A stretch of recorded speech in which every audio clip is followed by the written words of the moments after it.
Monsieur le Président, Monsieur le Ministre, Mesdames, Messieurs les rapporteurs, chers collègues.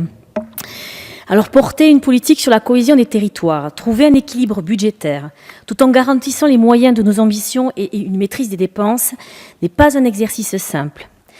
La politique de l'État porte enfin une ambition tangible visant à favoriser l'accès de tous les citoyens à un logement décent, ainsi qu'à promouvoir l'égalité des territoires en réduisant les multiples fractures existantes. Le programme d'accès au logement demeure la priorité principale avec un budget maîtrisé. Le gouvernement parvient à proposer une économie substantielle de près d'1 milliard d'euros, tout en permettant que ces aides légèrement revalorisées de 2,3% soient adjointes d'une mesure de contemporanéisation des ressources. Ainsi, pour définir l'aide dont elle a besoin, on demandera à une personne combien elle gagne sur le moment, et non plus 2 ans auparavant.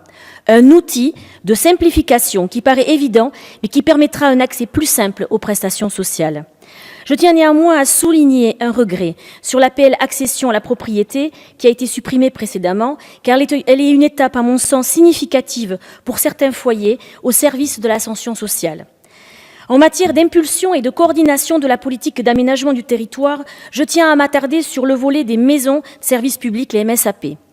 Il m'apparaît primordial d'agir tant sur leur développement que sur leur organisation. Il arrive que certaines d'entre elles soient seulement un conglomérat de services publics dans un espace dédié, sans articulation, sans transversalité, sans accueil, sans lien. Il me paraît nécessaire d'inciter les collectivités à prendre conscience qu'il faut un accueil, un référent unique afin d'accueillir la demande et ainsi mieux orienter l'usager. Tout ceci dans un esprit d'une meilleure coordination des services publics. En ce qui concerne le programme d'intervention territoriale de l'État, il repose sur des projets à forte valeur ajoutée. Il permet notamment de financer la lutte contre les effets de la pollution liés au chlordécone qui a malheureusement été employé sur des exploitations en Martinique et en Guadeloupe. Ce programme consacre d'autres investissements nécessaires pour résorber des inégalités et protéger les Français. Le programme 177, quant à lui, est repensé avec un transfert des financements des centres d'hébergement d'urgence dédiés aux migrants vers la mission Immigration et Asile. Ainsi, à périmètre constant, les crédits de paiement de la principale action visant à proposer des hébergements et logements adaptés augmentent de près de 2,3% par rapport à la loi Finances 2018. Ce budget permet de faciliter l'accès au logement, mais aussi d'assurer la qualité des logements proposés. Dans la continuité des mesures initiées par le gouvernement en faveur de la transition écologique et solidaire, les ressources de l'ANA, qui œuvre à la rénovation énergétique et des logements privés, sont confortées avec une contribution de l'État à hauteur de 110 millions d'euros. Dans le même temps, le projet de loi de finances prévoit un nouveau dispositif d'aide aux travaux des propriétaires modestes via une mesure nouvelle de 17 millions d'euros qui contribuera notamment à la résorption de l'habitat insalubre dans les territoires d'outre-mer. Ce budget porte l'ambition d'accélérer la mise en œuvre de la stratégie du logement d'abord avec une augmentation de plus 11,1 millions d'euros. Dans cette dynamique, je souhaite aborder le sujet, tout particulièrement des pensions de famille. Ce sont des lieux d'accueil à taille humaine, proposant un hébergement intimiste, un accompagnement spécifique, un suivi individualisé, soit un outil de protection et de réinsertion sociale cohérent.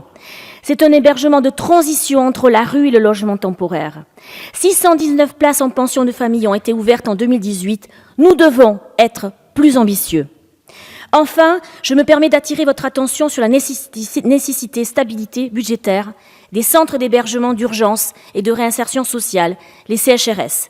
Ce sont des lieux d'accueil, de prise en charge des droits et de réinsertion sociale. Vous augmentez les crédits de l'hébergement d'urgence, mais vous baissez les crédits CHRS. L'hébergement d'urgence, c'est d'abord une question sociale avant d'être une question de logement. Je suis inquiète à la baisse de ces crédits, car on atteint ainsi les CHRS dédiés, soit les centres qui accueillent les victimes de violences conjugales.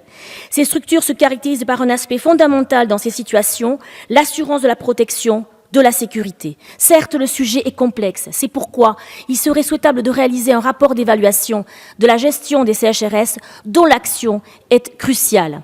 Enfin, avec une augmentation de près de 85 millions d'euros, l'État se dote d'un budget à destination de la politique de la vigueur renforcée de 20%, qui doit être employé pour retisser le lien social, le développement économique, l'accès à l'emploi et l'égalité des chances.